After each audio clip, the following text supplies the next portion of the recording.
Hey guys, what's going on? It's Ben here. I'm back again today doing another video. The subject of today's video is going to be on one particular NBA player, and I just want to talk about why he isn't talked about or particularly remembered as dominant during his time, but yet, in my opinion, I'm going to make the case today for why you could call him the greatest player ever at his position, and that would be Karl Malone. So if you're not familiar, Karl Malone is a guy who played for the Utah Jazz and Los Angeles Lakers. He played for the Jazz from 1985 until 2003, and then the Lakers from 2003 until 2004. He had a very decorated career. As I'm looking here, he was a 1, 2, 3, 4, 5, 6, 7, 8, 9, 10, 11, 12, 13, 14-time All-Star. He made the All-NBA first team 8 years in a row at one point, from the late 80s to mid-90s. And I think he's just a guy that doesn't get talked about very much despite being super dominant. And today I'm going to go through some of the reasons why he isn't discussed very often and why he should have a legitimate claim to being as good of a player as any other power forward out there. So I think the first obvious reason that people talk about regarding Karl Malone and why he isn't remembered as like a great power forward of all time, well, he is remembered as a great power forward of all time, but not as like the best or second best, I think, is because of his lack of a ring. So obviously this is a thing that holds people back in a lot of discussions, but I think if you're strictly talking about the player and their ability, the ring shouldn't have anything to do with it, because as we all know, you can make the argument that lots of players have rings who aren't, like Chris Bosh has 2 rings, but that doesn't necessarily mean he's better than Karl Malone. It just means he was in a situation where he was able to win rings. So I don't think that that inherently makes somebody better than somebody else as winning rings, but the fact does stand that Karl Malone doesn't have a ring, and that's frequently something that people hold against him. So another reason here that we have for Karl Malone not being regarded as highly as other people is because he played for a small market team. So he played for of course, the Lakers for 1 year at the very end when he was kind of a shell of himself. But when he was in his prime for 18 years, he was playing on the Jazz, which is a relatively small market team. And now I think the impact of being on that small market team is that not as many people watched him play. Not as many people are familiar with his play. Yes, people watched him when he was in the playoffs and in the finals, but that's only like a snippet of what we really know about Karl Malone's play. And I think a lot of people just remember him like missing the free throw in 97 and then turning the ball over in 98 as like the major Karl Malone highlights of his career, whereas really that's just one small piece of his career, and it shouldn't define him as a whole.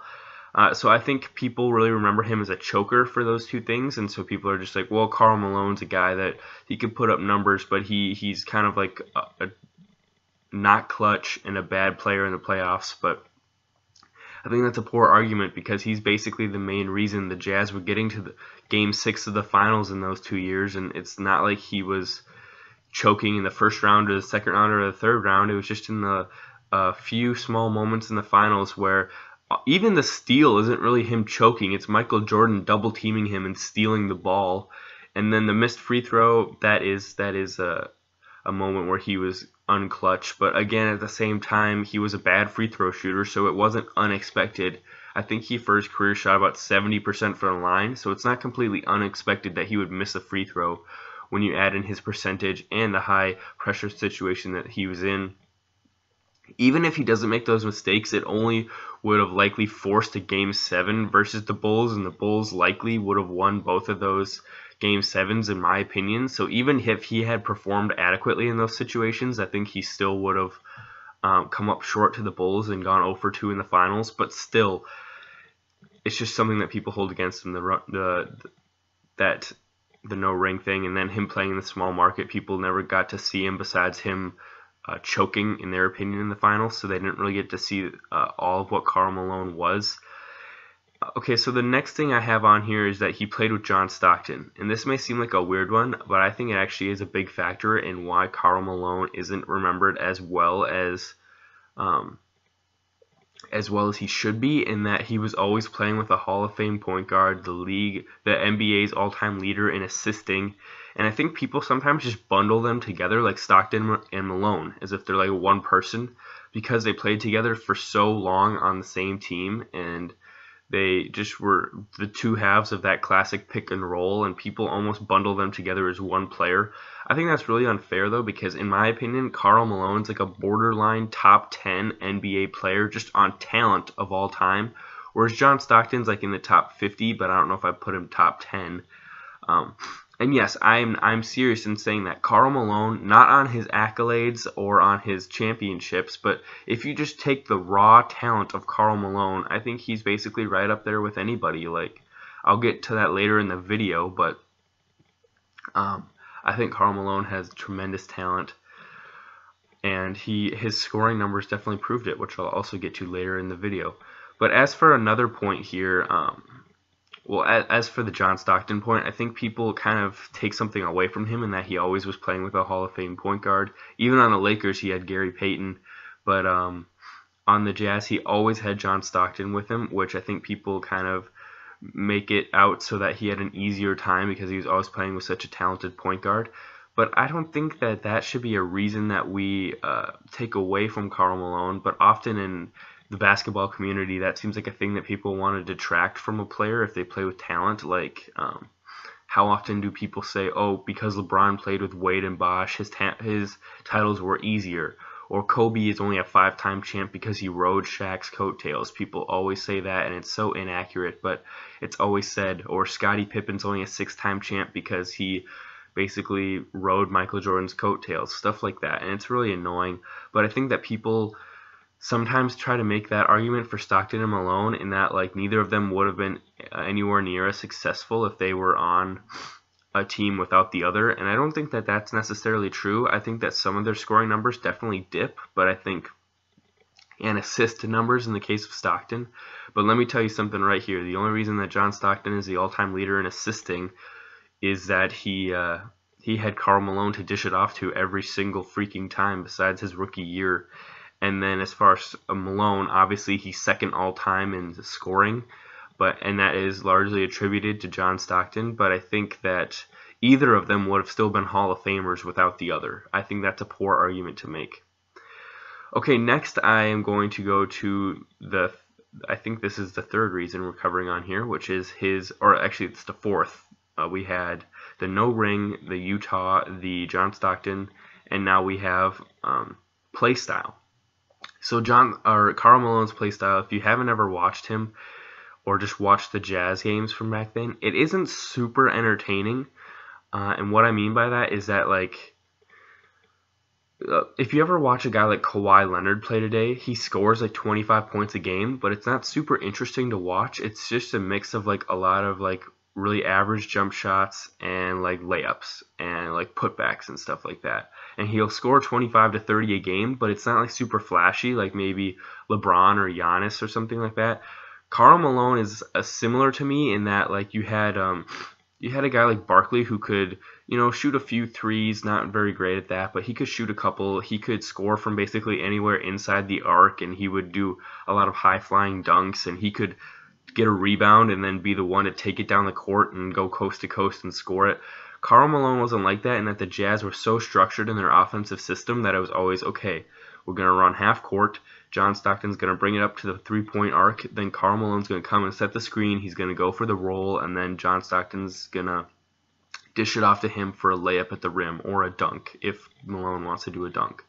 And that was just like so frequently what they did that it kind of took away some excitement, in that their offense, although really good, was at times somewhat like ho-hum, not predictable, because it was so successful that it wasn't really predictable because there were multiple variants to it, but it was in a way like expected, in that you were like, okay, Karl Malone's going to set a screen, or Mark Eaton and Karl Malone are going to set screens on both sides, and Stockton's going to go off one way and pass it to someone. But I think just the pick and roll isn't super exciting, in that when it happens all the time, you're just not very interested. And then Karl Malone didn't have like a lot of spot up shooting that he ever did. It was basically always, unless it was a pick and roll, it was just like, okay, I'm going to line up on the block, just throw it to me, and then I'm going to do like a few little moves and try to put it up and over and score. And it just wasn't super entertaining like watching MJ in the 90s or watching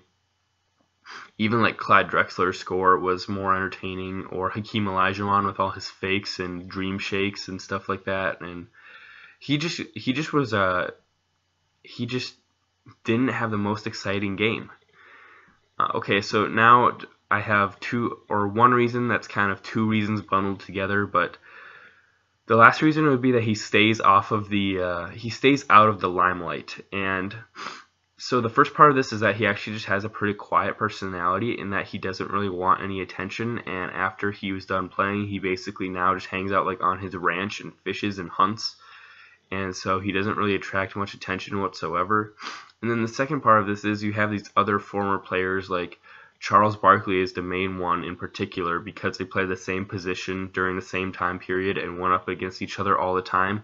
Charles Barkley is the main one that gets boosted by this, and that, let's say Karl Malone was on a show like that, like if the TNT crew was Ernie, Kenny, Shaq, and well, let's say the TNT crew was Shaq, Charles Barkley, Ernie, and Karl Malone. I think then people would remember Karl Malone a lot more, and that he'd be constantly in the media and on TV, and people would be learning a lot more about him and his personality. And so then people would naturally explore his career a lot more, like I think Shaq and Kenny and Charles have benefited from, because I'm sure myself included, from seeing those guys on TV, it has upped my frequency of like searching them and their career history a lot more, just because I've been interested to learn more about these guys that I know from TV. So I think if Karl Malone was in a role like that, like on ESPN or TNT or Fox or something, that he would be remembered a lot more, and people would praise him a lot more for his career and stuff like that. But because of his quiet nature and lack of wanting to be in the limelight, then he doesn't pursue career or TV opportunities, and then people don't really remember his career as much. But that's the final reason, his lack of the limelight. But I think that directly Charles Barkley is the one that has benefited the most from that, because I think a lot of people, maybe possibly even the majority, remember Barkley as a better player than Malone. But in my opinion, Malone is the much better player. And so I just want to get into some stats here just to kind of compare. I know that stats don't tell the whole story. I'm well aware. I just want to go through them. So, Karl Malone played 19 seasons from 85 to 04, and he had this streak from 86 to 2003, so 17 seasons. He always scored at least 20.5 points per game. If you look at his career averages, it's 25 points per game, 10 rebounds, 4 assists, shooting 74% from the line and 52% from the field and 27% from three, and playing 37 minutes a night with 1 steal and 1 block a game. So pretty good numbers, you have to admit. He had this streak though from 87 until 98, so 11 straight seasons where he was averaging at least 25 points per game every year, and most of those seasons he's averaging 27 to 29, which is super impressive.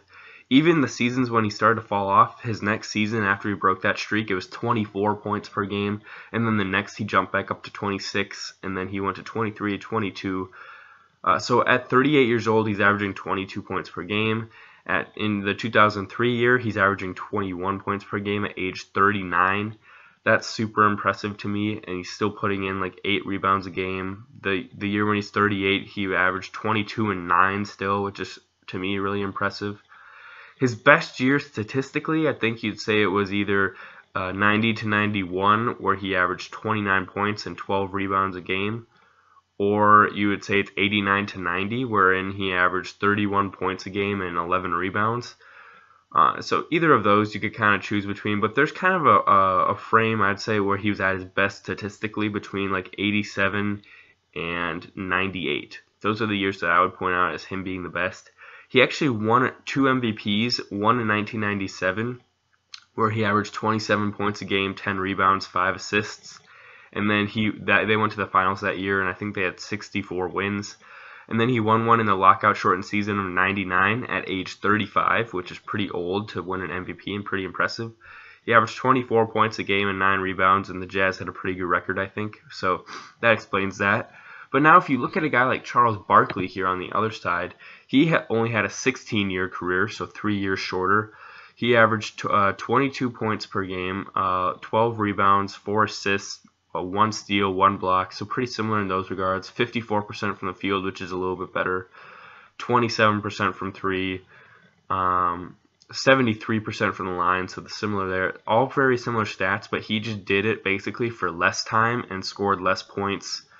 But pretty comparable, but in my opinion, it's just so much more impressive, the longevity. And let's see here. Charles Barkley never had that season, or he had like one season where he averaged 28, and then, but besides that, he wasn't ever scoring like 30 points per game. I know that might not seem like a big deal, but to me, it's just interesting that Karl Malone, arguably, you could say, has equal to better stats than Barkley, and he did it for longer, but everyone just always is like, well, Barkley's better, but it's only really because he's on TV and he's such a character, in my opinion. As far as Garnett, he averaged 18 points per game and 10 rebounds, 4 assists, 1 block, and 1 steal per game. Let's see here. From the field, he averaged, let's see here. From the field, he averaged 50%, or a little bit below 50% shooting, and then from the line, he shot 79%, and from the three-point line, 27% again. All these power forwards shooting 27%. It's kind of weird, but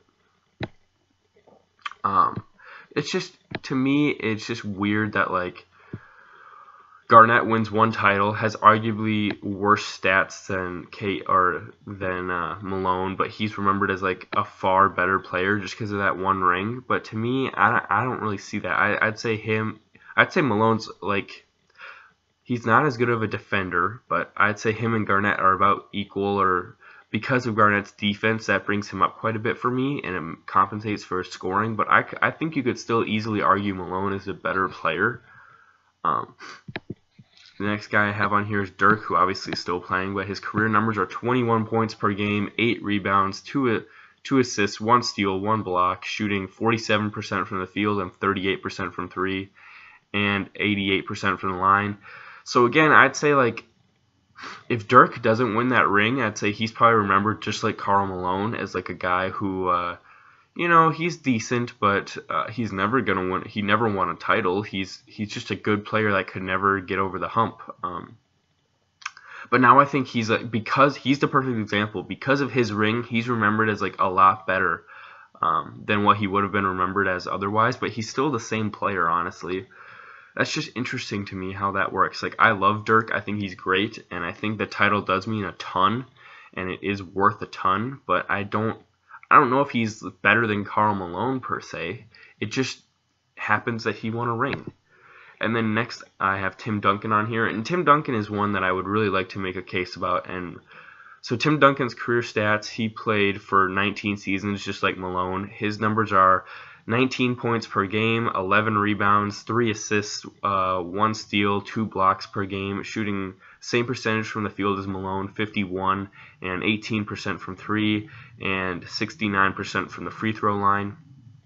So almost every number is identical, besides Malone scored 6 more points per game.